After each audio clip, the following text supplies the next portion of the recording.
दोस्तों सब्सक्राइब करें और इस बेल आइकन को दबाएं और पाएं वीडियो सबसे पहले। मैं भारत को भारतीयता की मान्यता के आधार पर फिर से खड़ा करना चाहता हूं, उस काम में लगा। सर उस समय था ग्लैडिस्टन, वो पूछ रहा है विल्बर फोर्स को बीच में रोक के कि तुमको कैसे मालूम भारत इतना पैसे वाला देश, इतना समृद्धशाली, इतना। तब वो कहता है कि हमारी जो ईस्ट इंडिया कंपनी भारत में गई है उसके अधिकारियों ने सर्वेक्षण किए हैं, ऐसे सर्वेक्षण की कुछ रिपोर्ट्स मेरे पास हैं जो मैं आपको बताना चाहता हूँ। तो प्राइम मिनिस्टर ने कहा बताओ। तो एक सर्वे की रिपोर्ट वो कोट कर रहा है और कह रहा है कि भारत का सारी दुनिया में 33% निर्यात हो रहा है। इसको फिर से सुनिए, सारी दुनिया में भारत का निर्यात 33% हो रहा है, माने वर्ल्ड का टोटल मार्केट में 33% कंट्रीब्यूशन भारत का है। दुनिया में अगर 100 अरब डॉलर का माल बिक रहा है तो 33 अरब डॉलर का माल भारत का बिक रहा है। फिर वो कहता है भारत के बाद जो दूसरे नंबर पर हाईएस्ट एक्सपोर्टिंग कंट्री है वो चीन है, जिसका 27% माल दुनिया में बिक रहा है। और भारत और चीन दोनों को मिला दिया जाए तो आधे से ज्यादा माल तो ये दो ही देशों का बिक रहा है पूरी दुनिया में। तो वो कोट कर रहा है सर्वे की रिपोर्ट को। अब ये जो 33% एक्सपोर्ट हो रहा है, तो फिर वो पूछ रहा है प्राइम मिनिस्टर क्या क्या एक्सपोर्ट हो रहा है भारत से। तो वो बोल रहा है सबसे ज्यादा एक्सपोर्ट होता है भारत से वो है कपड़ा, टेक्सटाइल इंडस्ट्री हमारी सबसे अच्छी है। आपको मालूम है यहाँ मलमल बनता था, मलमल की थान होती थी, 12 गज लंबा मलमल का थान तह करते हुए एक दिया सलाई के डब्बे में रख सकते थे, इतनी बारीक बुनाई होती थी। तो वो विल्बर फोर्स कह रहा है हाईएस्ट एक्सपोर्ट है टेक्सटाइल का, और वो कह रहा है कि दुनिया को कपड़ा पहनना तो भारत ने सिखाया। उसके ये शब्द पे ध्यान दीजिए। तो ग्लैडिस्टन हैरान हो गया। तो वो कहता है हाँ, दुनिया जब कपड़ा पहनना जानती नहीं थी तब भारतवासी मलमल बनाते थे, इतनी बारीक बुनाई था, और ये मशीन से नहीं बनता, हाथ से बनता है। तो ग्लैडिस्टन कहता है आई कांट बिलीव इट, वो कहता है मुझे भरोसा नहीं होता। तो विल्बर फोर्स कहता है भरोसा तो मुझे भी नहीं होता, लेकिन ये रिपोर्ट सामने रखी है, इसका क्या करूं, और ये भारतवासियों की बनाई हुई नहीं है, हमारे अधिकारी जो भारत में गए हैं उनकी बनाई हुई रिपोर्ट। कपड़ा बिकता था बहुत बड़े पैमाने पर, यहां से 33 देशों में जाता था। फिर दूसरा एक्सपोर्ट होता था स्टील का, स्टील बनता था इस देश में। फिर तीसरा एक्सपोर्ट होता था ईंट, ब्रिक्स का, ये घर बनाने के जो काम आते।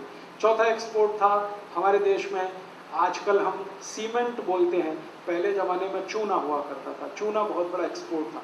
ऐसे 36 एक्सपोर्ट थे। और वो बोलता है विल्बर फोर्स कि दुनिया के सारे देश भारत के लिए परेशान है कि उनको ये माल चाहिए, और भारत की मोनोपोली है, कोई उसका कॉम्पिटिटर नहीं है, क्योंकि बेस्ट क्वालिटी ये सामान बनता है।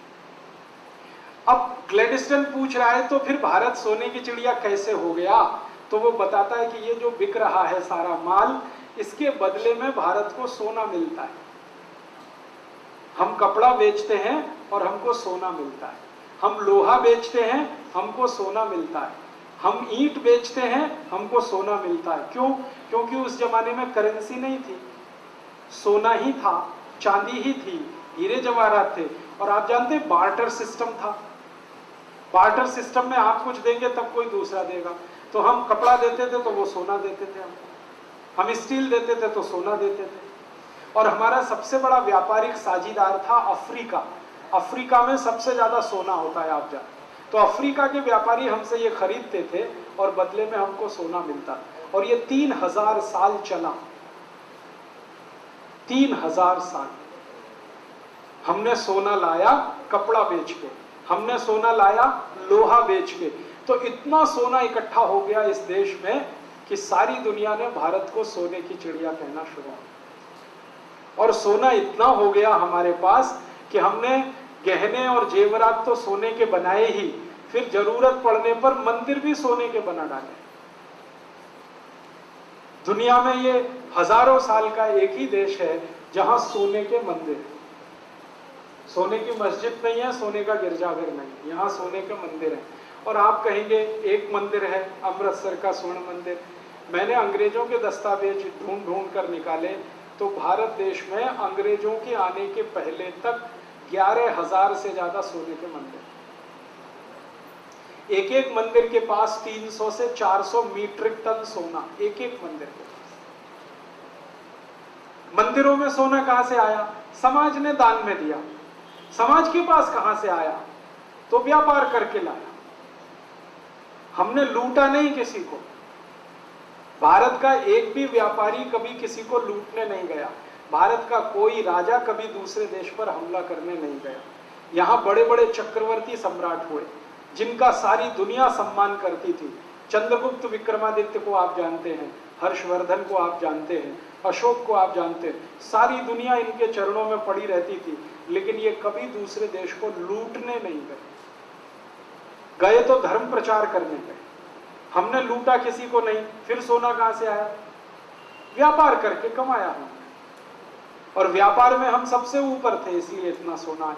तो वो सोना चांदी इतना जमा हो गया था इस देश में, इसलिए सारी दुनिया में सोने की चिड़िया नाम से भारत प्रसिद्ध हो, क्योंकि व्यापार बहुत ऊंचा था इस देश में।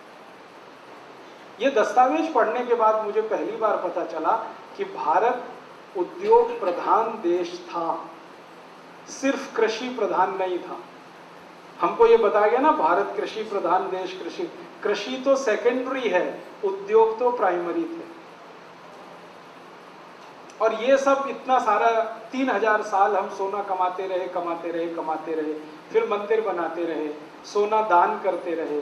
सोने का उपयोग इस देश में सबसे ज्यादा है, आज भी सबसे ज्यादा। हम गरीबी में हैं, फिर भी दुनिया का सबसे ज्यादा सोना इसी देश में। भले वो घरों में है, ये अलग बात है, लेकिन है अभी भी इस देश में। तो इसलिए ये देश पैसे वाला, समृद्धशाली बना। और यही कारण था जो अंग्रेज यहाँ आए, फ्रांसीसी आए, डच लोग आए, पुर्तगाली लोग आए। आप जरा सोचो, अगर हम गरीब होते और भुखमरी के शिकार होते तो अंग्रेज यहाँ 200 साल झक मारते। 200 साल, 2-4 साल में लौट जाते।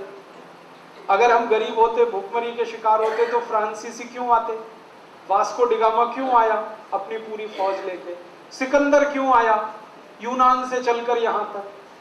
ये सारे लोग आए क्योंकि हमारे पास कुछ था, और वो दो ही चीजें थी, एक तो ज्ञान और दूसरा